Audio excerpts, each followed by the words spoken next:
Welcome to our channel, ladies and gentlemen. Allow me to thank you for your continued support to our channel and even to appreciate you further for choosing our show today. We don't take that support for granted.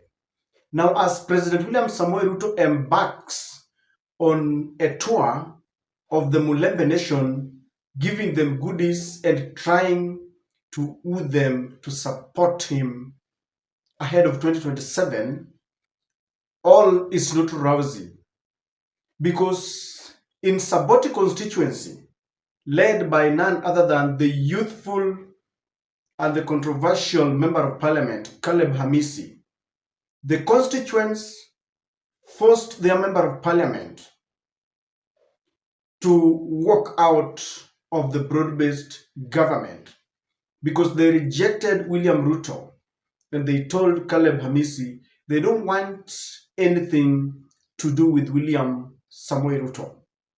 This is happening at a time when all the leaders are in Kakamega.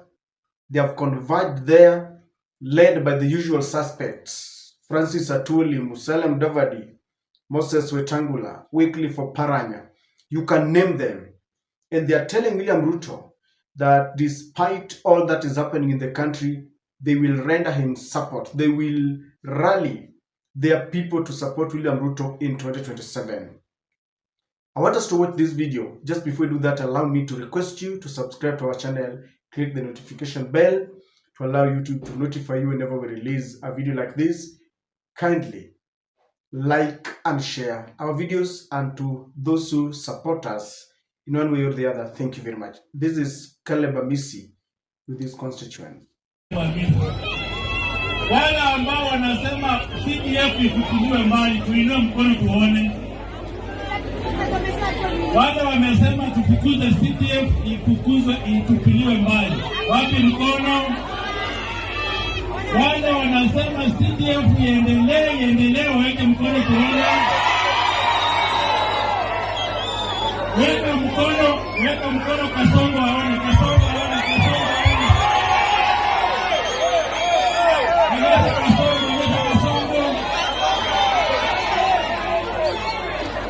Unaonyesha Kasongo aone. Unaendea Kasongo aje. Anaona. Kasongo aendelee maende nyumbani.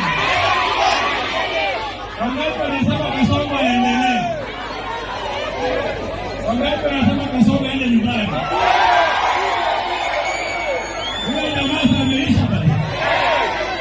Kama matisi na kukataa, kazi yako kwisha. Sawa. Mimi nafuata mambo ya wananchi wangu. Wananchi ukiniambia niko sawa na Kasongo, nitakuwa hapo. Ukiniambia hata nyumbani, hata niona hapo. I'm with the people of the Republic of Kenya. I stand with my people. I was elected by my people. I was made a member of parliament. Kutoka maskini nikaniweka kuwa MP wenu. I will forever follow your direction. Mkisema mnaenda left, mnaenda left. Na mkisema mnaenda right, mnaenda right. Na nikiwaambia mbele tunaigiza, mnaangalia, mnaniambia tupe mwelekeo. Sawa. Wakati itafika, tutapeana mwelekeo. Now, listening to Caleb Hamisi, one might even think that he's staged managed that thing, but I don't think so, because it seems he was in some kind of development meeting, and he was kind of launching something that had been developed, or he was giving aid the bursaries, because the conversation there is about the CDF. The courts, I think, had ruled that CDF is unconstitutional, if I remember, stand to be corrected. And members are up in arms with the executive and the judiciary that it is the CDF that helped them develop their constituents. And that's why he was asking how many are saying that CDF should go. And the members, the constituents, seem to have tasted CDF and they know just how it helps. And then he was asking how many are saying Ruto must go. how many still want William Samoei Ruto? And it is the constituents who are saying Ruto must go. If you ask me, he subjected this question and then he's telling them, you elected me and I have to listen to you, and therefore I am out of the broad-based government.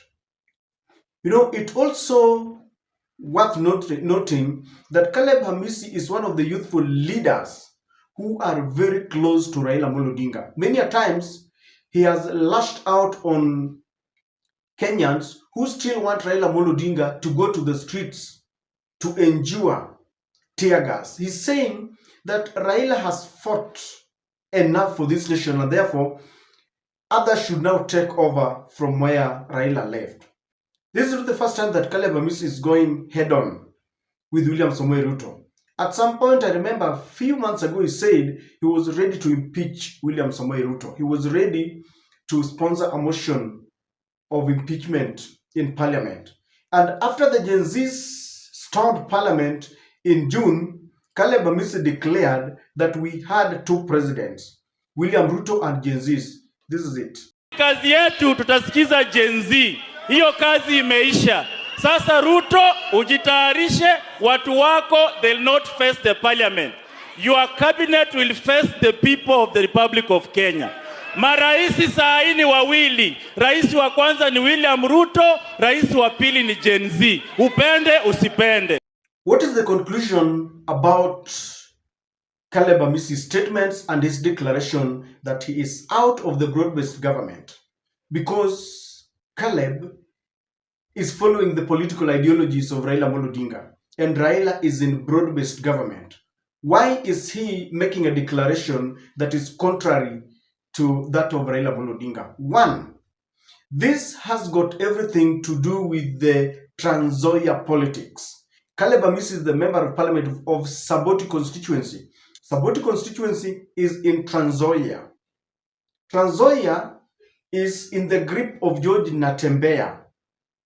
And if you listen to the politics of George Natembeya, George kind of doesn't want to get sucked up to the usual rhetorics. And he's been saying that the leaders that have been there before them is not doing them any good. It is only George Natembeya and now Peter Salasya who have stood up before William Ruto and called him off for the atrocities that are going on in the country.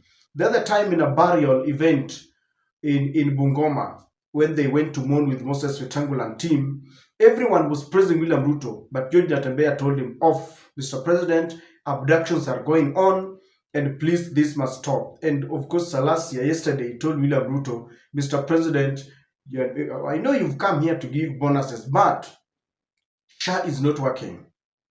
Teachers are being deducted. There are a lot of taxes. The university funding model is not working. So Trans-Nzoia politics seem to be transitioning from the old pattern, and they are walking away from the old usual suspect like Wetangula and Mudavadi and the rest. That's why he's saying, because the constituents told him they do not want anything to do with William Ruto. Number two, I strongly believe that there is division in the ODM.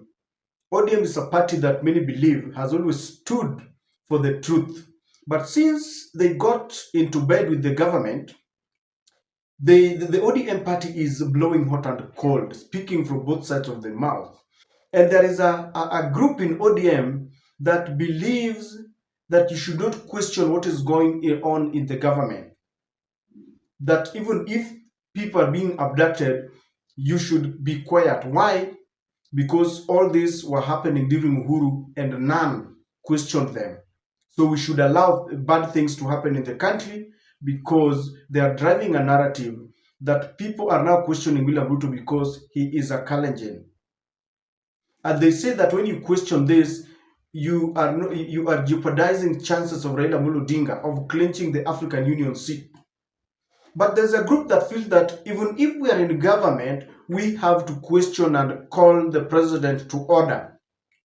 Caleb Hamisi seems to be aligning himself to the other group led by Sifuna James Orengo, who are saying that we have an identity as the ODM members of standing firm, of checking the government. We cannot sit back and watch the country degenerating. We cannot move with the masses. We cannot be hoodwinked to allow bad things to happen in the country just because someone wants to divide the country, that it is now the rest of the country against Mount Kenya, because they are saying Mount Kenya is now complaining because Ruto is a candidate. So there is a lot of division in Raila camp. And George Natembeya is taking his position. Caleb Hamisi. I also believe this has got everything to do with the lawyer supremacy battle. You know, there are for a very long time, as Caleb Hamisi would put it, he's saying that when he was in school, he used to hear about the very, very politicians, yet they have nothing to show for their declaration that they are the lawyer leaders. And many feel that after Raila retires, people like Mudavadi should also retire and give way to new breath of politics. And people like George Natembeya and Caleb Hamisi are positioning themselves so that it is like a takeover, kind of. They want to ensure there's this battle. They want to oster the usual politicians that have been leading Luya nation, because they feel they are playing politics of tumbocrat, if so to call, because they say those people, once their stomachs are full, they no longer think of any other person. It is the politics of the larger Mulembe nation. As to whether they will succeed, I don't know. But if you look at what is happening in ODM and what is happening in the Luya land, look at the politicians who are complaining in ODM. Simbarati, Edwin Sifuna, Caleb Hamisi. Look at the Babu Owino.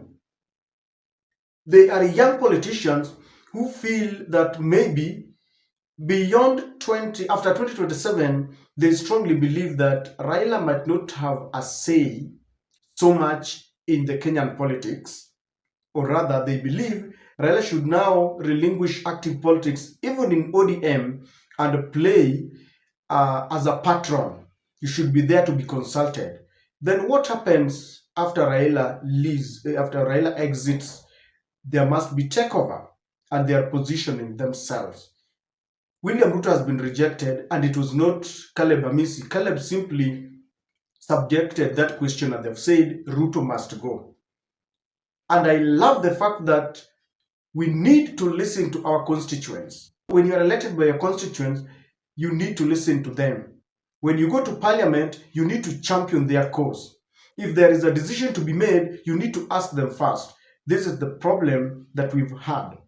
During the Finance Bill 2024, MPs never consulted the people who elected them. Rather, they danced to the tune of the executive. And that is why people went to the street. That is why people were killed. That is the problem that has extended to date, because people are being abducted, children are being, youths are being abducted, and some are going missing. Their families that are still crying to date. Why? Simply because our members of parliament negated the duties for which we elected them, and they decided to dance to the tune of the executive. Why do you think Caleb Hamisi is saying in broad daylight, making a declaration that he's not in a broad-based government, yet he's been following Raila, who is in the broad-based government? Kindly share with me in the comment section.